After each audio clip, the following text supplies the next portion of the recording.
memberikan kejutan gitu kan. Kalau gue ingetnya sih EVOS Ladies ya, itu berturut selalu EVOS Luna. Betul, tapi untuk EVOS yang laki-laki pun sama menurut gue, EVOS Divine gitu kan. Dan gue harap di season 19 mereka juga mampu memberikan kejutan. So tanpa perlu berlama-lama, kita akan langsung masuk menuju map yang kedua, Alpha. Let's go, ini dia untuk garis pesawatnya. Udah kelihatan beberapa drop zone udah langsung dilakukan begitu cepat. Dan anak-anak dari First Rider nampaknya dari kedua tim ini akan mencoba untuk turun di area map atas. Garrison dan juga Snowfall akan langsung dikuasai oleh kedua tim dengan satu bendera kali ini. Dan kita juga bisa ngelihat udah ada peperangan di area railroad nampaknya, yang dimana ternyata RRQ bakal coba untuk diganggu oleh anak-anak dari Genesis Dogma. Hati-hati Wings bakal mencoba untuk mengeluarkan beberapa tappingan ke arah depan. Peringatan aja sih menurut aku, tapi kita masih belum tahu apakah Genesis Dogma bakal mencoba untuk menyerang melahap habis-habisan anak-anak RRQ. Dan kali ini di sisi yang berbeda, ada Onyx dan juga Mark, yang dimana first blood didapatkan oleh Zixia. Dan kita masih belum melihat apakah pertempuran akan cukup sengit. Ternyata udah cukup sengit, yang dimana masih ada satu orang personil dari Onyx udah terkena knockdown. Puya bakal turun dari kompornya. Oh my god, double vector langsung menerobos, sakit banget. Yang dimana Puya langsung terkena knockdown, menyisakan Gardu dan Zixia berdua saja. Betul, ini sisa 2 orang. Benar-benar merepotkan untuk ada Olympus. Bahkan Gardu dengan mini Uzi harus terjatuh juga di tangan seorang Koja. Dengan adanya double vector di sana, jadi benar-benar berantakan nampaknya untuk Onyx. Padahal baru saja kita puji untuk map pertama mereka mengalami perubahan, tapi untuk Alpine tiba-tiba mereka juga harus tertabrak. Marv kali ini berhasil mengeksekusi dengan cukup baik, tapi di railroad juga ada pertempuran yang segera terjadi. Wings harus terjatuh menyusul seorang Abai kali ini, karena tadi kita melihat Abai jatuh dengan begitu cepat. Tiba-tiba Onyx juga harus puas di posisi ke-12, tidak sempat untuk melarikan diri, tidak bisa untuk melarikan diri. Echo bermain di area blue zone, bertempur mau tidak mau harus terjadi di tangan Dewa. Bakal coba bertempur dari seorang Kiba sendirian kali ini, tapi Kiba tidak akan bisa untuk memberikan perlawanan. Masih ada seorang Mes kali ini yang bakal coba untuk bertempur dan coba untuk membangkitkan teman-temannya terlebih dahulu. Ada satu jump yang bagus banget kali ini, masuk karena 2 orang. Kita tidak bisa bertahan. Dewa United harus posisi 11, bahkan RRQ menyisakan seorang Abai sendiri yang baru saja dihidupkan di area dock. Oh my god, ini kompetisi cukup sengit sekali, yang dimana ternyata Eko udah tersisa 1 orang yang baru aja dihidupkan kembali. Habis ngeratain anak-anak dari Dewa, mereka harus kedatangan tamu yang tadi undang. Bigetron langsung mencoba untuk merontokkan 3 personil Eko Esport. Oke, Airap yang tersisa seorang diri aja baru juga dihidupkan, langsung cabut begitu saja dari arah stadium. Ini memang sangat mengerikan ya dari Alpine, yang mungkin untuk zonanya aja benar-benar kita masih akan lihat zona keduanya gimana ya, karena untuk zona pertama aja nih udah ada 1 bahkan 2 tim yang sudah menjadi lone survivor. Tadi RRQ dan juga Eko Esport. Eko baru aja coba untuk merontokkan dengan gagah beraninya dengan 1 jump shot yang cukup baik dari Max, dengan beberapa headshot yang sudah didapatkan itu udah langsung memulangkan Dewa United. Tapi sayang banget belum coba untuk reset kembali, mereka udah langsung digempur habis-habisan oleh Bigetron yang memang masih utuh, masih fresh, masih dengan 4 personil dari Bigetron. Mereka udah kalah jumlah banget dan mereka harus coba untuk lari dari arah stadium. Dan kalau misalkan berbicara oleh RRQ mungkin fight jarak dekatnya dengan senjata yang masih kurang memadai. Betul. Jadi itu ya, ada faktor-faktor tertentu lah pastinya yang ngebuat early game itu jadi sulit untuk beberapa tim. Tapi untuk para survivor, tombol like boleh untuk dipencet lagi. Kita baru menyentuh ke arah 1000 like, padahal kita masuk ke game yang kedua. Jadi gua harap di game yang kedua 1500 sampai lah ya. Yuk, naikin lagi tombol like ya buat yang belum mencet tombol like, dikasih share-nya juga buat yang belum nge-share, karena gue yakin banyak teman-teman kalian di guild-guild kalian tuh yang masih belum tahu bahwa DGWB udah dimulai nih. Ya kan sekarang lagi libur turnamen, kalian tuh jangan kasih kendor, apalagi FF Nusantara udah mau mulai. Gak ada salahnya nih kalian belajar, gak ada salahnya kalian ngikutin strategi yang digunakan oleh para pro player yang siapa tahu akan membantu kalian di FF Nusantara nantinya dan membuka jalan kalian juga untuk terjun ke dalam pro scene. Jadi let's go, ramaikan tombol like-nya, jangan kasih kendor, nanti Mimin Pirang bagi-bagi obeng katanya ya. Betul. Wah, bagi Obeng ya, Obengnya biru ya. Kapan lagi menjadi kalau Obeng biru tuh admin ya, moderator di YouTube-nya Dunia Games. Kapan lagi loh? Dan kita back to the game aja, karena untuk anak-anak RRQ ternyata mereka masih bisa untuk melakukan reviving dengan Abai tadi yang berhasil untuk melakukan revive dengan 3 temannya, dan mereka bakal langsung coba untuk ngeluting, tapi pergerakannya udah terbaca oleh Genesis Dogma. Oke, Abai bakal mencoba untuk mendapatkan beberapa poin eliminasi, tapi sebaliknya bahkan Abai harus di knockdown, disusul oleh Razor. Kali ini Legalot masih belum coba untuk membackup. Seperti apakah yang akan dilakukan oleh Legalot? Bakal cabut kah? Oh tidak, ternyata terlalu memaksa oleh Legalot. Kali ini berhasil ditumbangkan, misalkan 1 orang dari Wing seorang. Astaga, ini nggak bagus pastinya, tapi nggak apa-apa, masih bisa belum ada Pepeng, nggak sempat. Nggak bagus. Nggak bisa ternyata. Gua pikir masih bisa selamat, ternyata tumbangnya sama Flash Freeze. Ini dia bos, Genesis Dogma udah mulai balik ke tracknya ya. Yes. Genesis Dogma yang kita kenal ya kayak gini gitu kan. Duel mereka menang, mereka split 2-2 dan selalu unggul. Dan itu yang kemarin tidak terjadi di setiap map, hanya terjadi di map pertama, kemudian 4 map sisanya tuh mereka turu gitu kan. Dan hari ini nampaknya mereka coba untuk aktifin lagi mode Genesis Dogma-nya ya kan. Dan itu ngebuat mereka bisa bermain cukup bagus at least di 7 menit pertama untuk Alpine kali ini. Tapi Morp bakal ngebagi 4 vision, dimana kita tahu ya posisi kayak gini tuh bahaya banget sebenarnya. Karena kalau satu tertumbangkan itu pertama agak sedikit makan waktu untuk follow up terhadap 1 orang yang tumbang, kemudian itu ngasih space untuk tim bisa untuk tim lawan ya, untuk tim lawan bisa ngedeket ke arah mereka gitu kan. Tapi nggak masalah, ada juga yang coba untuk membagi 2 rumah 2 orang, tapi di sini mereka bagi masing-masing 1 arah itu ya 1 orang gitu. Iya, walaupun cukup beresiko, tapi informasi yang didapetinnya emang gede banget gitu kan. Iya benar, gue setuju. Sebenarnya mereka coba untuk mencari informasi aja, makanya mereka coba untuk membagi 1 kompon 1 orang gitu. Tapi mungkin dengan timing yang tepat juga, karena ini masih hitungannya zona kedua dan zona ketiga juga belum mulai menyusut, yang artinya mungkin masih banyak banget tim-tim yang berada di luar zona. Jadi mereka coba untuk mengamankan dan secure di posisi yang teraman bagi mereka aja. Sampai mungkin detik atau menit keberapa mereka bakal coba untuk di-regroup di beberapa 1 kompon yang mungkin terlihat nyaman dengan posisi mereka sudah tahu informasi matang dari tim-tim yang bakal coba untuk coming ke arah mereka. Jadi mereka bakal coba untuk do something, entah nanti seperti apa. Dan kita bakal lihat juga di sisi yang berbeda 9 tim yang masih coba untuk ongoing. Ada EVOS yang coba untuk berjalan, tapi harus berhadapan dengan anak-anak dari First Rider. Nampaknya yang dimana David kali ini berhasil untuk mendapatkan 1 orang dari I'm God, langsung di ending begitu aja. Tapi Jafran gak mau tinggal diam, akan coba untuk balas dendam. 1 tappingan, 2 tappingan, langsung melahap 1 orang dari Ikal kali ini, Bayu. Yes, masih bisa bertahan pasti ya teman-teman dari arah EVOS kali ini.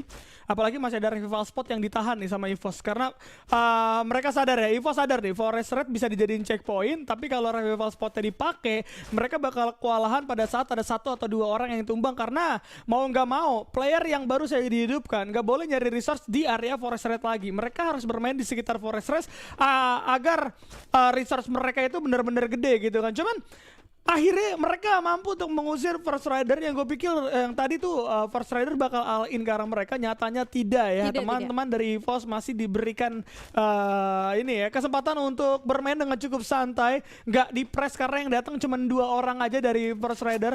Kemudian First Rider udah dapat 1 dan tumbang 1 juga nggak mau maksain, itu juga hal yang bijak untuk dilakukan ya, mengingat First Rider juga butuh banget poin. Tapi ini dia kawan-kawan dari EVOS bakal coba untuk mencari informasi terlebih dahulu. Mini UAV bakal coba dibuka, bakal mencari info ke arah manapun. Dan kalau kita melihat teman-teman dari Morp kali ini masih di posisi yang sama, tidak mau bergerak walau tanpa restu orang tua ya. Oh, enggak gitu. Bercanda. Tapi nggak apa-apa juga gitu kan, mungkin restunya ownernya Morp gitu. Ya, tapi gimana kalau hubungan gak direstuin itu gimana ya? Iya tergantung. Kalau kamu punya uang banyak udah pasti direstuin. Ternyata itu alasannya. Gitu kan? Ternyata itu alasannya guys. Oke, kita bakal ngebahas Morp dulu. Kenapa kalau mereka tidak mau terlalu berpencar lebih jauh lagi dan mereka coba untuk mempertahankan 4 rumah mereka yang sudah mereka cicil. Itu karena mereka mempunyai beberapa skill pad yaitu binokular yang coba untuk memberikan informasi juga gitu baik. Jadi mereka mau melangkah kemana, ada musuh di mungkin dekat-dekat mereka udah bisa tahu gitu. Dan kalau nggak salah posisi kan bener kan Morph ini masih aman, masih nyaman juga dan harusnya masih ada satu vending machine yang bisa untuk dijadikan cuan dan kita bakal lihat untuk zonanya benar-benar mental yang artinya Morph harus coba untuk meninggalkan zona nyamannya. Tapi seperti apa dia akan meninggalkan dengan launchpad kah, dengan berjalan lurus kah? Karena kalau misalkan berjalan lurus, gue pasti yakin akan banyaknya cut rotation yang mengarah pada Morph. Itu dia ya, itu dia yang bakal jadi resiko untuk Morph. Kalau sampai ke cut rotation, takutnya malah nanti posisinya mereka ada di tengah-tengah gitu kan. Gitu ya, kalau posisi udah di tengah-tengah kayak gitu, itu pasti bakal ngabisin resource yang pertama. Apalagi kalau nggak ada kompon, jelas itu bakal boros banget. Kemudian juga itu bakal cepet banget diserang dari dua arah. Tapi MCAT kali ini udah mulai dapetin ke arah seorang Ikal harus tumbang dan langsung dihilangkan begitu saja, tidak diberikan kesempatan. Beyond coba untuk menahan diri. Teman-teman dari EVOS juga bakal keluar dari arah yang sama, namun bermain dari arah yang jauh. Kalau kalian sadar ini EVOS muter guys ya, EVOS muter. Biar apa bang muter? Biar aman dulu, mereka bisa masuk ke dalam zona dengan cukup tenang. Karena EVOS itu resource-nya dikit. Kalau resource-nya banyak, mereka bakal berani langsung masuk dan nusuk ke dalam zona yang sudah ditentukan. Tapi karena resource mereka seadanya, sedari awal mereka juga terseok-seok, jadi nggak perlu untuk memaksakan langsung masuk dan menusuk.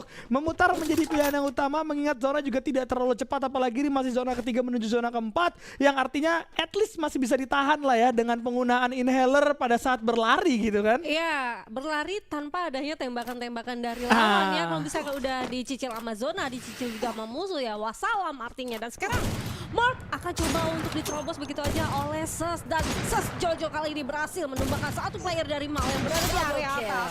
Informasinya kali ini Morph agak kurang karena satu orang kandidat di area atasnya kali ini sudah langsung dihilangkan begitu aja dengan satu mini launchpadnya, langsung aja menerobos ke arah depan dari seorang Jojo kali ini di sisi yang berbeda. Oh my god, Jojo langsung diras. Untungnya masih ada respect wall yang cukup tepat sekali dari seorang Jojo.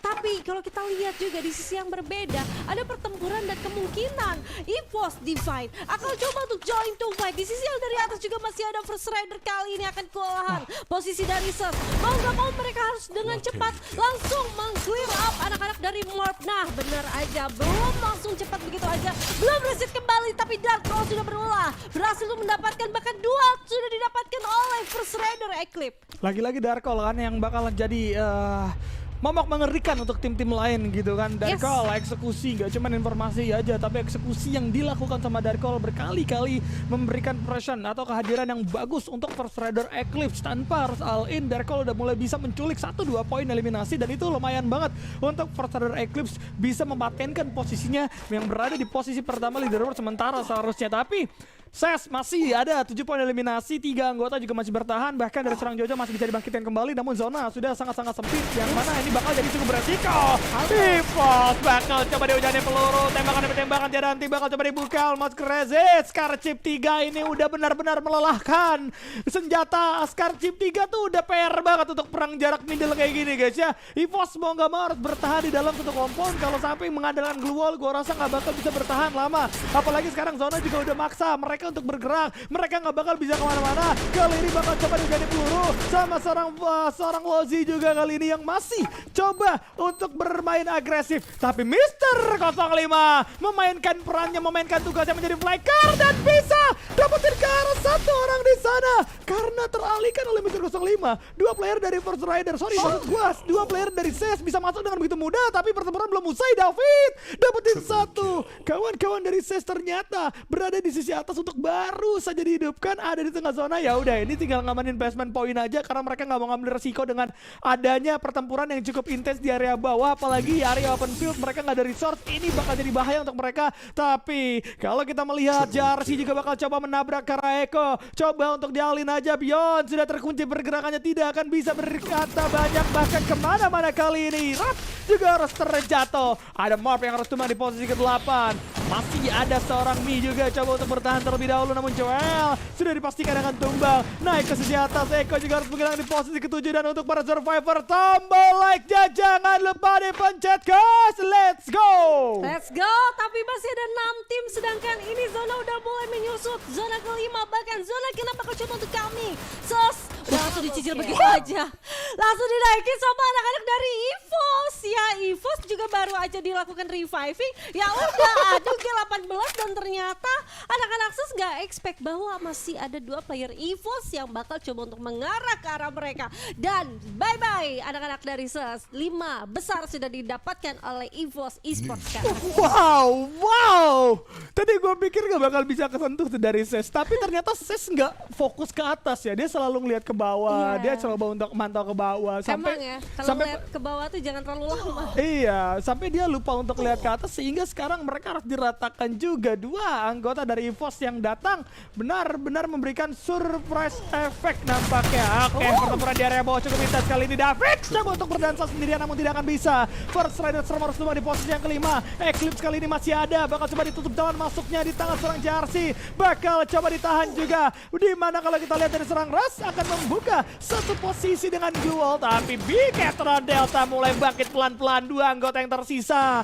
dari seorang Kyong dan juga Stuep bakal bertahan di balik satu pilar kali ini karena mereka tidak memiliki keluar. First Rider Eclipse pun harus pos di posisi yang keempat. Jarsi masih ada 4 anggota. Jafra dan juga MG tidak mau ngambil resiko dan nampaknya dari seorang Kyong sudah mulai terkena lemparan granat yang begitu banyak. Bahkan kalau kita lihat Extinder masuk dalam sisi kanan, coba untuk diajar bisa-bisa. Bigetron Delta tidak bisa kemana-mana dan seharusnya teman-teman dari Jarsi sudah mulai sadar bahwa sisanya berada di sisi atas dan gak bakal bisa kesentuh sama sekali. Dan EVOS pun gak ada kewajiban untuk turun, jadi ya santai dulu gak sih? Santai dulu lah, ini benar-benar adu mekanik dengan medkit ya, karena Gak ada medkit. masih ada 2 medkit. Sorry, masih ada 2 ya? Masih ada 2, tapi nggak tahu nih apakah masih bisa untuk adu medkit, sedangkan yang di bawah tuh kan masih ada 4 orang, masih Betul. utuh anak-anak dari JRC. Ini tinggal kita nunggu momentum zona ke-7 bakal coming aja. Oke.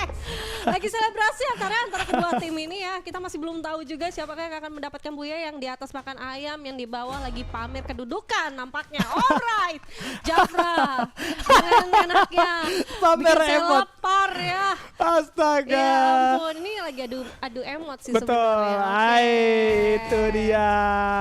Oke. Ya udah didudukin juga tuh tatahnya, tapi Jafra santai dulu gak sih? Sambil Santai makan dulu dulu lah. gak sih? Santai lah. Weh, ada ledakan-ledakan tuh.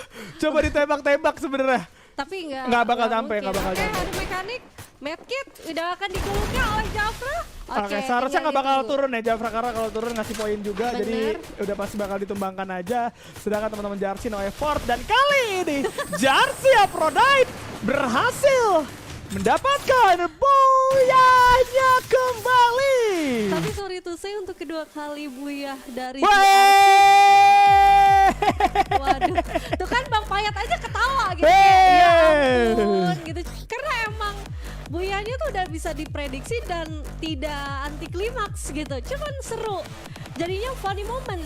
Betul. Bukan epic moment tapi funny moment, karena Jafranya di atas lagi makan ayam sedangkan ditunggu sama 4 orang yang pengen buyah cepet gitu. Nah. Makanya tadi ada upaya untuk penembakan dengan beberapa granat ke atas ya, ledakan-ledakan di atas, tapi ya namanya lagi makan ayam gue diledakin. Nggak bakal nyampe itu ya. Nggak bakal kena apapun dan tidak akan berdampak apapun. So, tapi yang mau gue bahas dari GRC adalah rotasinya yang benar-benar kalem banget.